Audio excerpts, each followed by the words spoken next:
नमस्कार साथियों, स्वागत है आपका अपने इस YouTube चैनल इजी सिलेक्शन में। मैं ओम सिंह भाटी।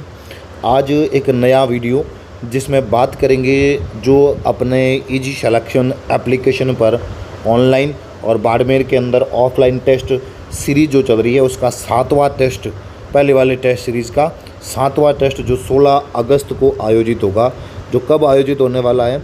16 अगस्त को आयोजित होगा 2024, 16 अगस्त 2024 को आयोजित होगा। अब इस टेस्ट के अंदर कौन कौन से टॉपिक है और उन टॉपिक्स को किस प्रकार तैयार करना है, आपको उन टॉपिक्स को किस प्रकार तैयार करना है और कहाँ से तैयार करना है उसके ऊपर बात करेंगे। कैसे तैयार करना है और कहाँ से तैयार करना है उसके ऊपर बात करेंगे। सबसे पहले मैं आपको बताऊंगा कि जो केमिस्ट्री का सिलेबस है, बायोलॉजी का सिलेबस है और टीचिंग मेथड और फिजिक्स, इनमें अगला जो टेस्ट है उसके अंदर कौन कौन से टॉपिक्स हैं। केमिस्ट्री के अंदर chemical bonding and molecular structure, रासायनिक बंध और आणविक संरचना, जो आपको ये पढ़ना है। कहाँ से? ये आपको देखो, ये यूनिट ग्रेजुएशन और 11-12 दोनों लेवल की दी हुई है, लेकिन मेरे हिसाब से अगर आप इस यूनिट को 11th की जो है वो NCERT बुक दी हुई है। NCERT बुक के अंदर एक चैप्टर दिया हुआ है, सेम का सेम लिखा हुआ है, chemical bonding and molecular structure. वहाँ से आपको इस यूनिट से लगभग 2 से 3 क्वेश्चन देखने को मिलेंगे सेकंड ग्रेड के अंदर। 2 तो फिक्स है, तीसरा क्वेश्चन भी हो सकता है और हो सकता है कि 4 क्वेश्चन भी इस यूनिट से पूछे जा सकते हैं। बहुत इंपॉर्टेंट टॉपिक है और क्या पढ़ना है और किस तरह से पढ़ना है और क्या इस यूनिट के अंदर क्वेश्चन पूछे गए। वैसे क्वेश्चन तो आपके पास बुक के अंदर, अपनी PYQ बुक है उसके अंदर तो है ही, लेकिन और क्या क्वेश्चन बन सकते हैं और किस तरह से क्वेश्चन बना है उसके बारे में बात करेंगे। आगे बात करते हैं। अगला इसके अंदर टॉपिक है इक्विलिब्रियम। यहाँ ये साम्यावस्था वाला जो टॉपिक है, इसके अंदर क्या पढ़ना है वो भी आपको कहाँ से पढ़ना है। ये 11th की NCERT है, इसके अंदर दिया हुआ। जो बुक बता रहा हूँ उस बुक को ध्यान रखना। आपके यहाँ से 2 से 3 क्वेश्चन भी पूछे जा सकते हैं। मेरे हिसाब से यहाँ से 2 क्वेश्चन तो पूछे जाते हैं। अब 2 क्वेश्चन में से एक क्वेश्चन होगा वो न्यूमेरिकल होगा। क्या होगा? न्यूमेरिकल क्वेश्चन आएगा। 100% इस यूनिट से न्यूमेरिकल क्वेश्चन पूछा जाता है, तो वो आपको न्यूमेरिकल आपको अच्छा करना है। देखो, बहुत हार्ड यूनिट है इक्विलिब्रियम वाली, लेकिन एक नॉर्मल स्टूडेंट के लिए ये प्रॉब्लम करती है, तो इसको ऊपरी आप एक न्यूमेरिकल इसका ज़रूर, जो NCERT के अंदर दिया हुआ है। जो न्यूमेरिकल कहाँ से देखने हैं आपको, NCERT के अंदर जो बीच में एक बॉक्स बना के न्यूमेरिकल दिए हुए हैं, उन न्यूमेरिकल्स को आपको क्या करना है। वैसे बुक में मैंने दे रखे हैं, PYQ बुक है, उसके अंदर पेज नंबर सहित लिखा हुआ है, लेकिन आप NCERT बुक के अंदर जाके उसको कर सकते हो। और भी आपको कुछ लगते हैं तो उनको भी जाके देख सकते हो। अगला टॉपिक है बायोलॉजी के लिए माइक्रोबायोलॉजी के अंदर आपको क्या पढ़ना है। वैसे मैंने टेलीग्राम के ऊपर आपको डाल दिया है कि माइक्रोबायोलॉजी के अंदर क्या पढ़ना है। और दूसरा टॉपिक है रिप्रोडक्शन इन प्लांट्स, पादपों में जनन वाला पढ़ना है। पादपों में जनन है तो वो आपको कौन सी यूनिट से पढ़ना है? तो ये वाला जो पादपों में जनन है ये आपको कहाँ से पढ़ना है? 12th की जो RBSc बुक है, RBSc करो चाहे NCERT करो, मेरे हिसाब से 12th की RBSc बुक है, उसका फर्स्ट चैप्टर दे रखा है वो जीवों में जनन है। उसमें जनन की जो विधियाँ हैं उसके जस्ट आगे वाला टॉपिक, छोटा सा टॉपिक जनन की विधियाँ हैं, तो वो वाला जो दिया हुआ है बहुत इंपॉर्टेंट है। और इस यूनिट के अंदर क्या क्या टॉपिक है वो आगे नीचे देखते हैं। माइक्रोबायोलॉजी आपको कहाँ से पढ़ना है? 11th की RBSc बुक से आपको माइक्रोबायोलॉजी, अगर आपके नोट्स है तो आप नोट्स से पढ़िए, लेकिन जो सेल्फ स्टडी कर रहा है उसके लिए ये जो मैंने मैटर बताया है कि इसका आप कहाँ से पढ़ने हैं वहाँ से पढ़े। ग्रेविटेशन, ये फिजिक्स का टॉपिक है, आप योगेंद्र मील सर से पढ़ सकते हो और पंकज मिश्रा सर से पढ़ सकते हो। जहाँ से भी आपने कोचिंग की हो वहाँ से आप पढ़ सकते हो ग्रेविटेशन। आपकी इच्छा हो, जो फिजिक्स पढ़ रहा है तो वहाँ मेहनत करिए। मील सर की एक ऑब्जेक्टिव बुक आई है, इसके आपके ग्रेविटेशन क्या फिजिक्स की आई है पूरी, जिसमें टॉपिक वाइज क्वेश्चन है और उसके आगे कुछ इंपॉर्टेंट फार्मूलेज वगैरह दिए हुए। बहुत अच्छी किताब है, बोला कि आप कर सकते हो। फिर टीचिंग मेथड की पहली यूनिट, ये टीचिंग मेथड का रिवीजन चल रहा है। किसका? सेकंड रिवीजन चल रहा है। फर्स्ट हो गया था पूरा, अब इसका रिवीजन चलेगा। सेकंड बार में क्या चलेगा? टीचिंग मेथड का रिवीजन चल रहा है। एक बार और रिवीजन करें, मतलब टीचिंग मेथड को अपन 3 बार पढ़ेंगे, पूरे सिलेबस को भी 3 बार पढ़ने की कोशिश करेंगे। तो ये यहाँ से ये प्रश्न है। अब आगे बात करते हैं बायो के अंदर आपको क्या पढ़ना है, रिप्रोडक्शन इन प्लांट्स। पादपों में जनन, डबल फर्टिलाइजेशन, द्विनिषेचन जिसको कहते हैं। यहाँ से एक क्वेश्चन पूछा भी जाता है कि द्विनिषेचन की खोज किसने की थी। ऐसे कौन से पादप है जिनका डबल फर्टिलाइजेशन एक मेन कैरेक्टर होता है। तो ये 12th की RBS बुक के अंदर बहुत अच्छे से डबल फर्टिलाइजेशन होता क्या है, डबल फर्टिलाइजेशन और एक त्रिकशल्यन भी आता है। ये त्रिकशल्यन पिछली बार सेकंड ग्रेड के अंदर त्रिकशल्यन का पूछा है, डबल फर्टिलाइजेशन और ये ट्रिपल फर्टिलाइजेशन या जिसको त्रिकशल्यन भी कहते हैं। ये आपको कहाँ से पढ़ना है, RBSc 12th की बुक है उसके अंदर बहुत अच्छे से दिया हुआ है, आप वहाँ से कर सकते हो। वहाँ से जो क्वेश्चन मिलता है, जो बायोलॉजी के क्वेश्चन आते हैं वो RBSc से ही डायरेक्ट मिल जाते हैं।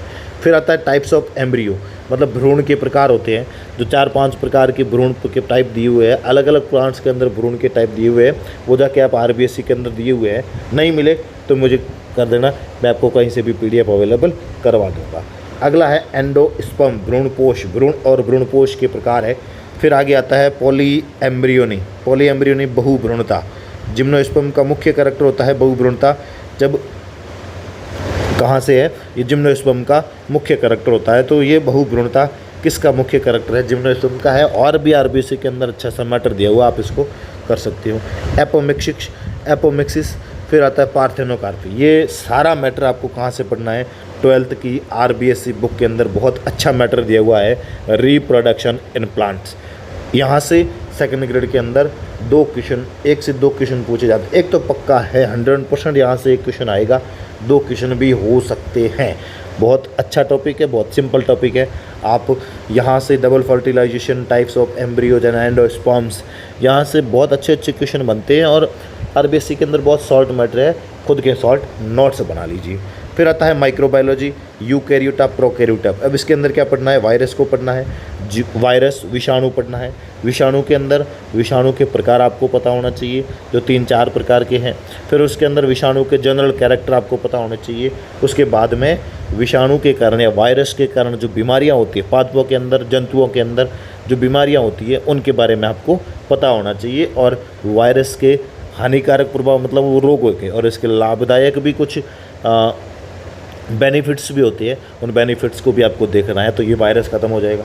फिर आता है बैक्टीरिया, जीवाणु, जीवाणु की खोज से लेकर जीवाणु में जनन, जीवाणु के अंदर इसमें जीवाणु के जो आर्थिक महत्व है और जीवाणु के कारण होने वाले जो रोग हैं, इन सारी चीज़ों को जीवाणु में देखते हुए, जीवाणु में एक क्वेश्चन पूछा था ग्राम पॉजिटिव और ग्राम नेगेटिव जीवाणु पूछा था, पॉजिटिव और नेगेटिव जीवाणुओं के बारे में पूछा था। पॉजिटिव नेगेटिव टेबल अपनी बुक के अंदर दी हुई है, RBSc बुक के अंदर है। तो ये सारा मैटर आपको कहाँ से पढ़ना है, माइकोप्लाज्मा। माइकोप्लाज्मा सबसे छोटी कोशिका है जो भित्ति रहित है, आपको ये ध्यान रखना है। तो ऐसे बहुत सारे क्वेश्चन माइकोप्लाज्मा वैसे भी बनते हैं। मेरे शॉर्ट नोट्स माइकोप्लाज्मा, बैक्टीरिया और वायरस और लाइकेन, ये लाइकेन शैवाल और कवक का मिश्रण होता है। अब कवक पढ़ रही है तो इसके साथ में आपको क्या पढ़ना है, इस टॉपिक के साथ साथ में आपको फंगाई भी पढ़ना है, ये ध्यान रखना। मैं फंगाई के क्वेश्चन पिछले टेस्ट में मैंने दिए थे, लेकिन इस टेस्ट में भी कुछ फंगाई के क्वेश्चन मैं डालने वाला हूँ। तो इस टेस्ट में भी आपको क्या पढ़ना है, फंगाई पढ़ना है। क्या पढ़ना है, फंगाई पढ़ना है, वायरस पढ़ना है, बैक्टीरिया पढ़ना है, माइकोप्लाज्मा पढ़ना है, लाइकेन पढ़ना है। और ये सारा का सारा टॉपिक आपको कहाँ पढ़ना है, 11th की RBSc बुक के अंदर आपको मिल जाएगा। आगे बात करते हैं, ये बायोलॉजी यहाँ कंप्लीट हो गई है। इस 10 दिन के अंदर अगर इस बायोलॉजी को कंप्लीट नहीं कर सकते, कितने क्वेश्चन आएंगे, 2 से 3 क्वेश्चन माइक्रोबायोलॉजी और 1 से 2 क्वेश्चन किसका, रिप्रोडक्शन इन प्लांट्स का। मतलब 4 से 5 क्वेश्चन पूछे जाएंगे, आपके 10 नंबर कवर हो रहे हैं। अगली बात करता हूँ मैं केमिस्ट्री के लिए। केमिस्ट्री में अगला टॉपिक है chemical bonding and molecular structure. Chemical bonding, रासायनिक बंध और आणविक संरचना। तो इस यूनिट के अंदर आपको chemical bonding and molecular structure के अंदर आपको ionic bond, covalent bond and coordination bond. देखो कोऑर्डिनेशन बॉन्ड तो आप कोऑर्डिनेशन कंपाउंड के अंदर जाके पढ़ोगे, यहाँ इतना जोर देने की आवश्यकता नहीं है। आप इन दोनों बॉन्ड को अच्छा से करके जाना। एक क्वेश्चन 100% सेकंड ग्रेड के अंदर आपको देखने को मिलेगा, आयनिक बॉन्ड और कोवेलेंट बॉन्ड, इनका स्ट्रक्चर के ऊपर क्या फ़र्क पड़ता है, क्या प्रभाव पड़ता है, वो वाला आप पढ़ना। कहाँ आपको जाके पढ़ना है, NCERT 11th के अंदर। NCERT 11th के अंदर ये चैप्टर बहुत अच्छा दे रखा है, ionic bond and covalent bond. Ionic बंध और सहसंयोजक बंध के बारे में दिया हुआ है। फिर general properties of ionic and covalent bond, इसकी सामान्य लक्षण पढ़ने हैं किसके, आयनिक बंध और सहसंयोजक बंध के सामान्य लक्षण पढ़ने हैं। मतलब वही है ना कि उसके स्ट्रक्चर के ऊपर क्या प्रभाव पड़ता है, विलेयता वगैरह जो आगे दिया हुआ है ना, बुक के अंदर क्वेश्चन दिए हुए हैं, उस बुक के क्वेश्चन से आप अंदाज़ा लगा सकते हो कि आयनिक बॉन्ड और कोवेलेंट बॉन्ड से किस तरह से क्वेश्चन बनते हैं। तो ये आयनिक बंध आपको पढ़ना है और दूसरा आपको सहसंयोजक बंध भी अच्छे से पढ़ना है। तो यहाँ से आपका एक क्वेश्चन 100% राइट हो जाएगा आयनिक बॉन्ड एंड कोवेलेंट बॉन्ड से। फिर अगला है पोलराइजेशन। यहाँ से क्वेश्चन इतना अच्छा क्वेश्चन नहीं बनता है, आप एनसीईआरटी के अंदर पोलराइजेशन दिया हुआ है, आप उसको पढ़ सकते हो, लेकिन क्वेश्चन बनेगा हाइब्रिडाइजेशन से, शंकरण से बहुत अच्छा क्वेश्चन बनता है सेकंड ग्रेड के अंदर। तो शंकरण ये आपको कहाँ से पढ़ना है, एनसीईआरटी 11th के अंदर दिया हुआ है, 11th के अंदर बहुत अच्छा दिया हुआ है शंकरण हाइब्रिडाइजेशन।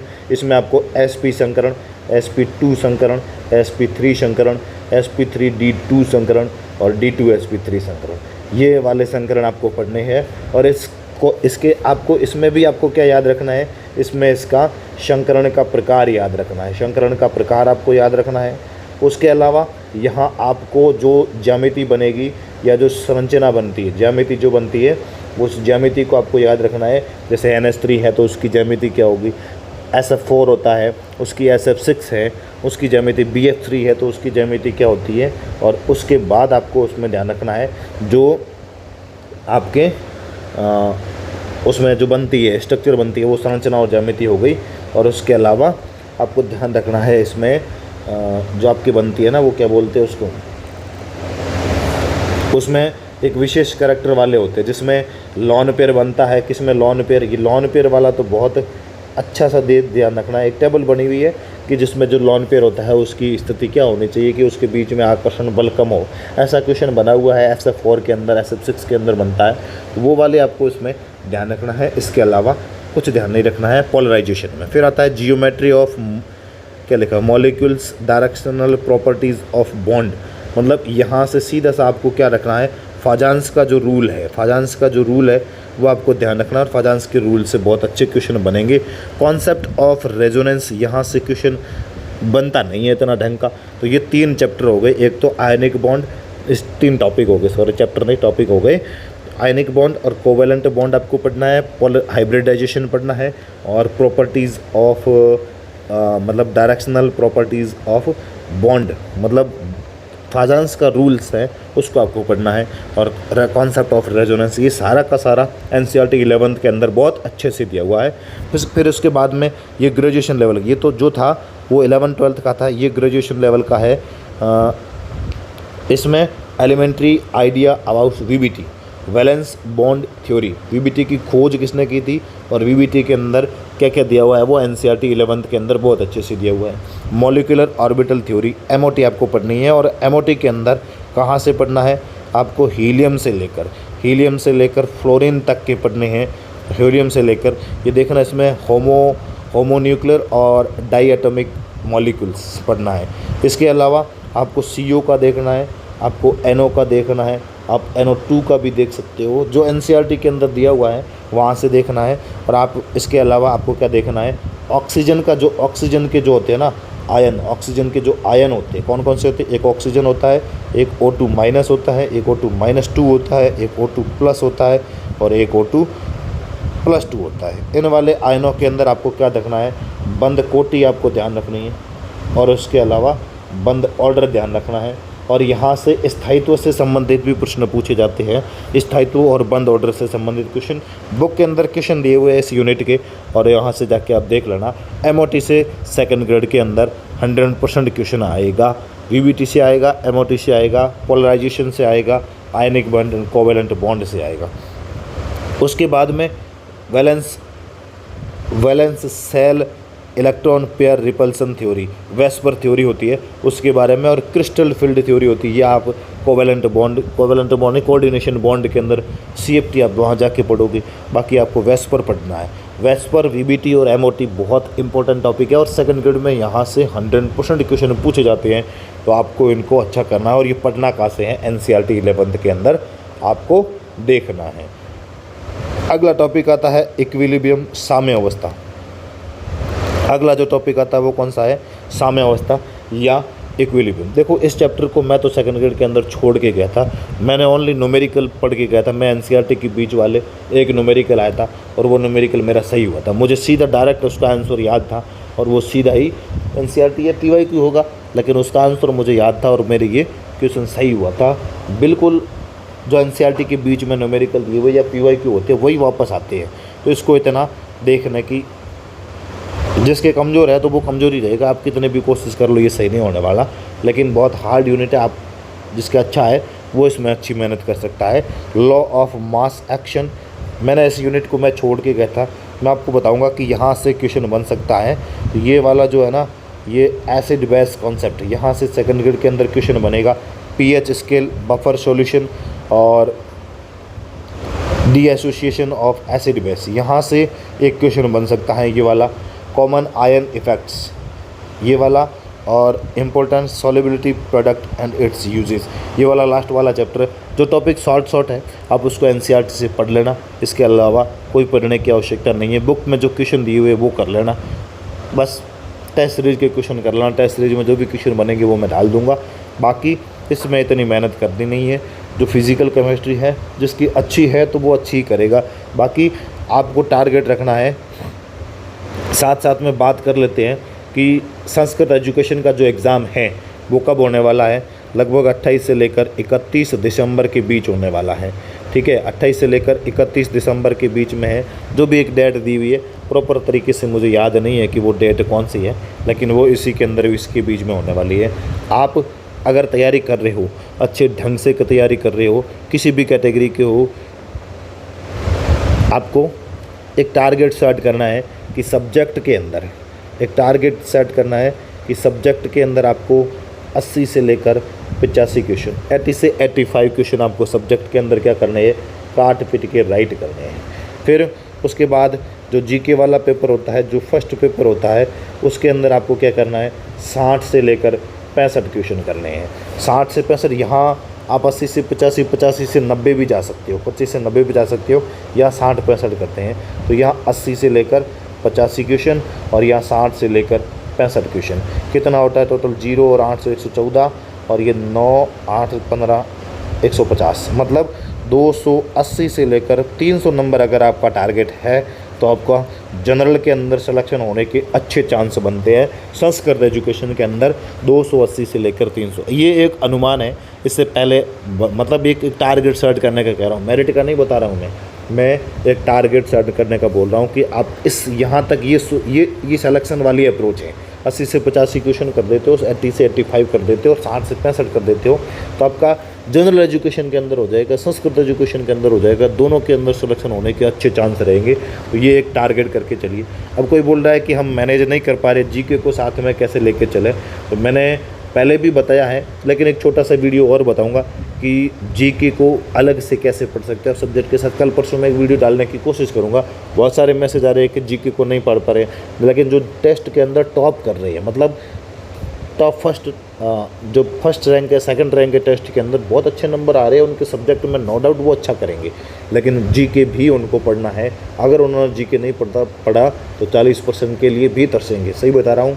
तो जो जीके पढ़ने का तरीका है, उनको आप टेस्ट सीरीज़ के अकॉर्डिंग नहीं चल सकते हो तो छोड़ दीजिए। कोई ज़रूरी नहीं है कि आप टेस्ट सीरीज़ के अंदर अकॉर्डिंग जीके पढ़िए, बिल्कुल आप अपने तरीके से पढ़ सकते हो। वो तरीका कौन सा है, वो कौन सा तरीका आपके लिए सही रहेगा, वो कल एक छोटा सा वीडियो 10 मिनट का वीडियो बनाऊंगा। बहुत ज़्यादा टाइम ख़राब करना अपना उद्देश्य नहीं है कि आपका टाइम ख़राब करें। तो आज के इस वीडियो में जो भी था, टीचिंग मेथड की फर्स्ट यूनिट है वो आपको बता दूँ। ग्रेविटेशन है वो आप पढ़ सकते हो, फिजिक्स आपकी मर्ज़ी, आप कहाँ से पढ़े वो आपको पता है। बायोलॉजी, केमिस्ट्री टीचिंग मेथड में ईजी सिलेक्शन से बहुत अच्छी मेहनत होगी और डायरेक्ट एग्ज़ाम के अंदर क्वेश्चन देखने को मिलेंगे, ये विश्वास दिलाता हूँ। आज के इस वीडियो में इतना ही, बहुत बहुत धन्यवाद।